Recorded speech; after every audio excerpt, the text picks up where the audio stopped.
Hello everybody, as you may recall in my last PvP arena video, I said once Dark Daddy Cacao is released, it will probably be changing quite a few things. And oh boy did it change quite a few things.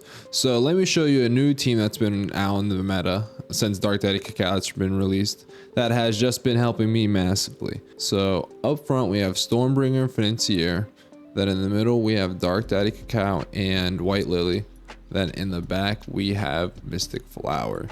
Now for the treasures, you're going to want to go with the whistle, the vial, and Sugar Swan's shining feather. Now let's take a look at the toppings and the biscuits. For StormBringer, I'd say try to get her damage resist at least to 25%, that 20-25% area. That'll get you into the higher elites. And that crit, get that to at least 60 to 65.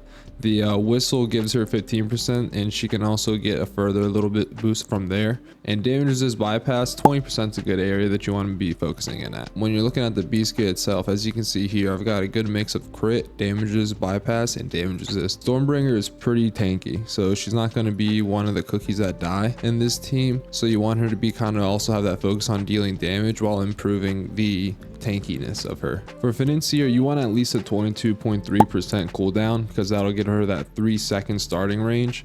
And for the damage resist, you also want to have at least 20%.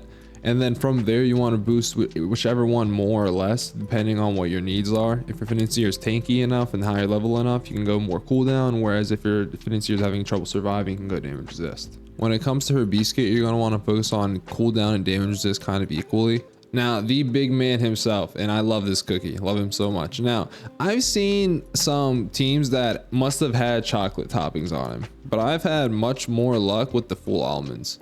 So what I've had on him is full almonds with some focus on damage resist and cooldown. And then from there, the biscuit that I have on him is focused on damage resist bypass and dark damage itself. Now, the important thing with Dark Daddy Cacao Awakened is that he stacks debuffs like crazy. That's what his role on this team is. He doesn't serve damage dealing. He takes some damage off of White Lilly serving as a charge cookie, boosts up White Lilly and Financier a bit with his skill. And on top of that, he can inflict a lot of injury and even more debuffs from there. So I'd say you want to have his damage resist at around 25 to 30%. The higher the better. But I've been able to reach grandmaster with him being extremely useful, with him being in this 28% range, only with him awakened once. And on top of that, if you can get the cooldown around 10%, honestly, but higher than what I have, that'd be great, because the more often you can keep his skill going, the more often he hits those debuffs.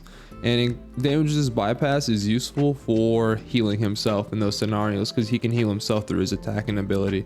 If you guys have found today's video useful, make sure to hit the subscribe button so you can keep in tune with all the new guides and updates that I'll be putting out with Cookie Run Kingdom. So when it comes to White Lilly, she's going to be the main nuke on the team, essentially. You're going to want to go with as much attack and damage resist bypass for her. And if you can get the cooldown between 6 to 8%, that's what you're looking for, because there's a lot of tomfoolery going around with the cooldowns now with Mystic Flower and other that can change it. So you really want to try to get it to that 6 to 8% range, because it'll land you around the area of having your ability to be used at the 1 minute mark. You want to have damage resist bypass as high as possible. I'd say at least 20%, but the higher the better. And the higher the better, you can get into the higher ranks with it. And with the damage resist bypass, it's very useful because White Lilly is going to be the one that deals that big blast at 1 minute, ideally, to get rid of the cookies, or maybe even before that. And the big part actually is, because of all this, the meta has shifted to a lot of hyper offensive teams. So even with 3 defensive and charge cookies up front, White Lilly can still get hit and die pretty easily if you don't watch out. So go damage resist as high as possible if you can as well. Now looking at Mystic Flower, I have her with the 2-second build, but 2 things. I got to grandmaster 3 using the 3-second build with a focus on damage resist, but I've been able to go further with the 2-second build. That's to say that this team's good enough that the 2 or 3-second build works. If you don't have the 2-second build, that's perfectly fine. Perfectly fine. What you're going to want to go here for the toppings, you're going to want a big focus on cooldown with both cooldown and damage resist substats. But cooldown is top priority unless you're focusing more on that 3-second build, which is totally fine. So for Mystic Flower at 22.3% cooldown is going to be the 3-second mark. At 44.5% is going to be the 2-second mark. But there's a lot of variation in between that can change the cooldown of the skill after it's used.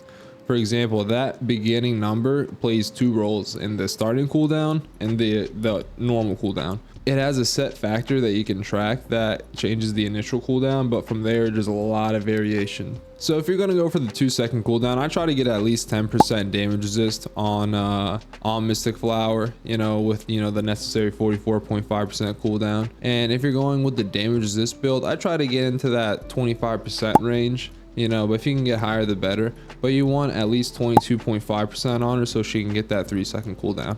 You want to make sure you get her in that 22.3% range because that gives her that 3-second cooldown. So let's go ahead and use this team.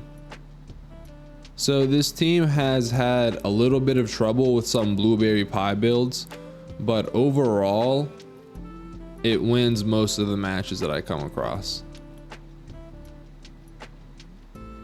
Mystic Flower is usually the first one to die.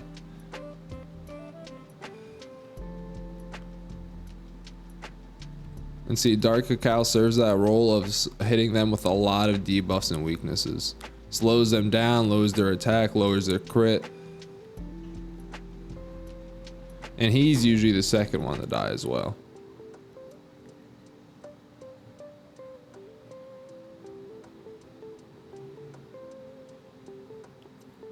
And at the end there, StormBringer and White Lilly managed to finish the deal. That's why you really need those two to have damage resist bypass, because they're going to be your last 2 hitters every time and your main 2 hitters. So that's it for this video, guys. I hope you guys liked the video. I like this team because I know a lot of players are locked out from that 2-second build because it's incredibly difficult to get. So the fact that you can get into the grandmaster even with the 3-second Mystic Flower build, I think is just really nice. So I've gone quite a few more duels in because I want to see how high I can get, and I'm almost in grandmaster 2, which I've never been able to do actually. So let's see how it does against the grandmaster 2 team. Remember, I said earlier this team does have some trouble with the blueberry pie team. So if this is one of those teams or a variant of it, it may have trouble.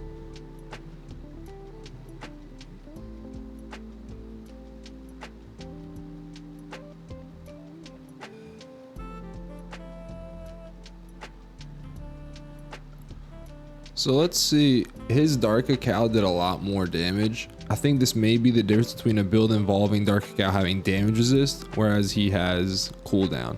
Because as we can see here, it's pretty much the same team. Everything's basically the same except just a few ascensions and the treasures. I'll be taking a little bit of a stab at playing around, modifying the team, and if I come across any better variants of it, I'll make sure to post it. So if you guys liked the video, make sure to hit the like and subscribe button and leave a comment below on what else you guys want to see in the future, and I'll see you guys in the next video.